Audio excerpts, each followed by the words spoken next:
শ্রী ধনঞ্জয় দাস কাঠিয়া বাবার আশ্রম। নমস্কার বন্ধুরা, আজ আমরা চলে এসেছি কাঠিয়া বাবার জন্মস্থান ও সদ্য নির্মিত আশ্রম আরিয়াদহের মালাপাড়াতে, যা দক্ষিণেশ্বর কালী মন্দির ও আদ্যাপীঠের মধ্যে অবস্থান করছে। সাধারণ জনগণ এর সৌন্দর্যতার জন্য এটিকে কলকাতার বৃন্দাবন বলেও আখ্যায়িত করেন। বর্তমানে এটি সন্ধ্যে 5:30 থেকে রাত 7:30 পর্যন্ত খোলা থাকে। এই হচ্ছে মন্দিরের ভিতরের প্রবেশ দুয়ারের কারুকার্য, যার বাঁ দিকে তাকালে দেখতে পাবেন নিচে রয়েছে শিবলিঙ্গ আর পাশেই নন্দী মহারাজ, আর তার অপর পার্শ্বে গেলে দেখতে পাবেন রাজা দক্ষ। হয়তো এই মূর্তিটি আপনারা কেউই চেনেন না, অনেকে বিষ্ণু অবতার বলে আখ্যায়িত করে থাকেন, কিন্তু এটি রাজা দক্ষের মূর্তি। উপরে তাকালে দেখতে পাবেন স্বয়ং নারায়ণ, যার এক পাশে রয়েছে জগন্নাথ আর আরেক পাশে রয়েছে রাজা দক্ষ। আর নারায়ণের নিচে রয়েছে ভগবান শ্রীকৃষ্ণ, আর তার নিচে বসে রয়েছে স্বয়ং অর্জুন।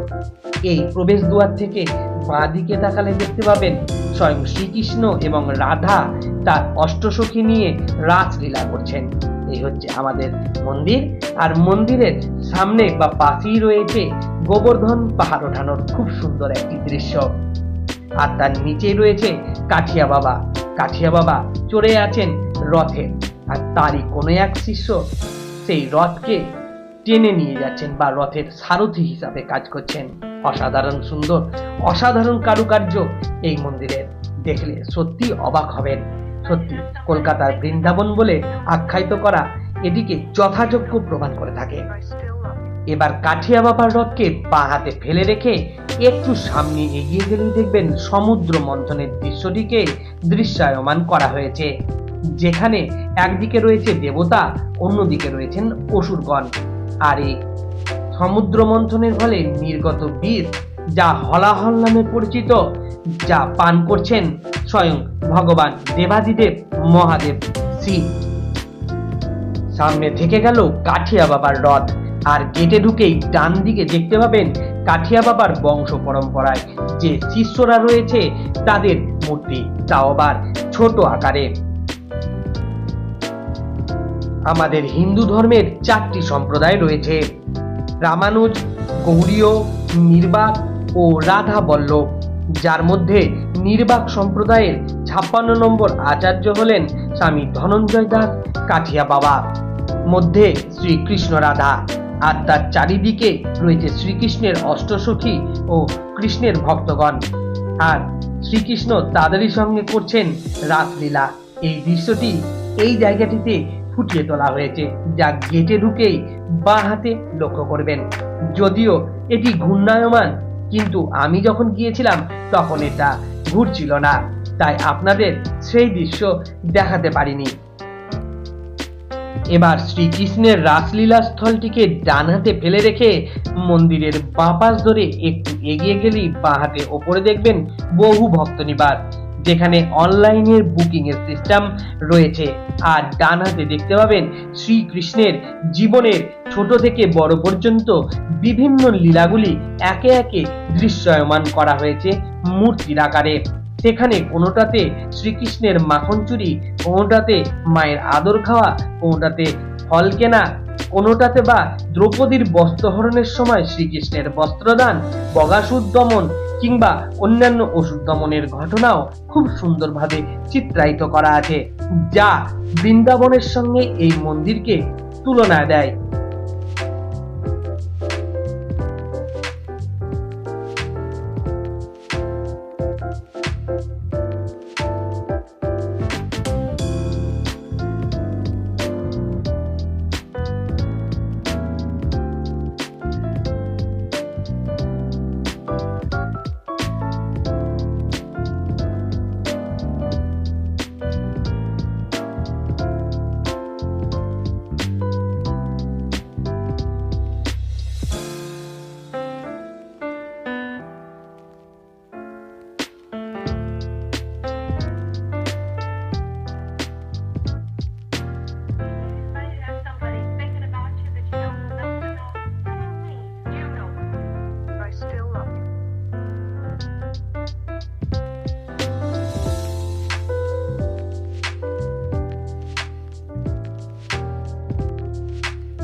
গেট থেকে এই সমস্ত ছবিগুলো দেখে আমরা এখন যাব এই মন্দিরের বাঁ দিকে, যা গঙ্গার ধারেই অবস্থান করছে। এখানেও বেশ কয়েকটি ঘটনাবলীকে ছবি বা মূর্তির আকারে দৃশ্যায়িত করা রয়েছে।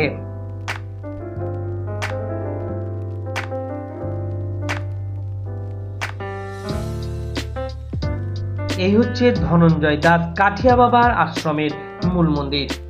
এই মন্দিরের পিছনের সাইডে গঙ্গার ধারে গেলে আপনি এরকম বহু কাঁচের ছোট ছোট ঘর দেখতে পাবেন, যেগুলিতে পৌরাণিক বিভিন্ন কথা মূর্তির আকারে দৃশ্যমান করা আছে।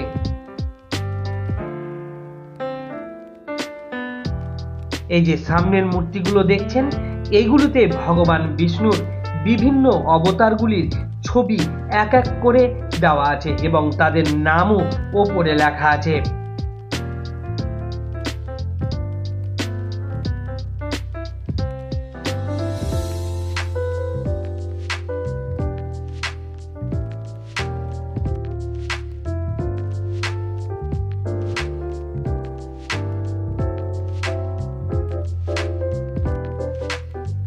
উত্তরপাড়ার ঘাট থেকে বোটে করে আসার সময় আপনি যেসব মূর্তিগুলি দেখতে পাবেন, তার প্রথমটি হচ্ছেন রামদাস বাবাজি, দ্বিতীয়টি হচ্ছেন সন্তদাস বাবাজি ও তৃতীয়টি হচ্ছেন ধনঞ্জয় বাবাজি। তারপরেই রয়েছে হনুমানের মূর্তি, তারপরে গণেশ এবং তারপরে বৈষ্ণোদেবীর মূর্তি। এখন আমরা চলে যাব সামনে মন্দিরের দিকে। দেখো মন্দিরের ভিতরটা কিরকম দেখতে। এই সামনে যে হাতির ওপরে চড়ে আছেন বা যিনি হাতির ওপরে চড়ে আছেন, উনি হচ্ছেন কাঠিয়া বাবা। শোনা যায় কাঠিয়া বাবা নাকি একদিন জঙ্গলের ভিতর দিয়ে হাতি চড়ে তার শ্বশুর বাড়ি যাওয়ার সময়তে তাকে এক বট গাছ বাধা দেয়, কিন্তু যখনই কাঠিয়া বাবা সামনে আসেন বট গাছ নিজে নিজে উঠে যায়। এখন আমরা চলে যাব মন্দিরের ভিতরে, কিন্তু তার আগে মন্দিরের যে সামনের অংশটি রয়েছে সেখানেও বহু ছবি একে একে দৃশ্যমান করা হয়েছে, সেগুলি আমরা দেখব। তারপরে মন্দিরের ভিতরে যে সমস্ত প্রোগ্রাম সেইগুলো দেখব। তারপরে আমরা সোজা চলে যাব আমাদের গন্তব্যস্থল, মানে আমার গন্তব্যস্থল বাড়ির উদ্দেশ্যে।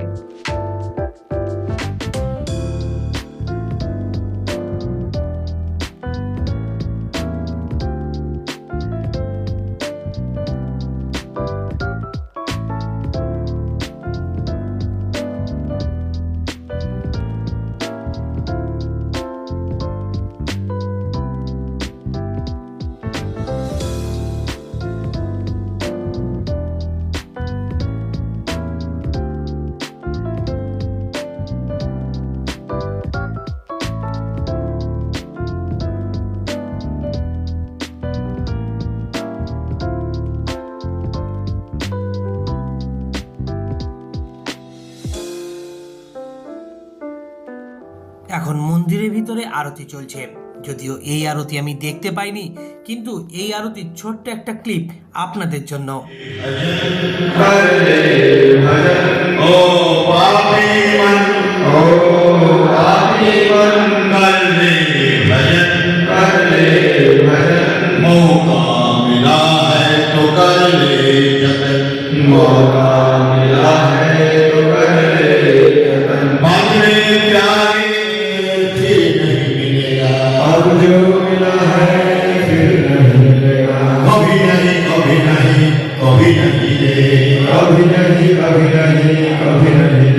जिंदगी एक किराए का घर है, जिंदगी एक किराए का घर है, जिंदगी एक किराए का घर है।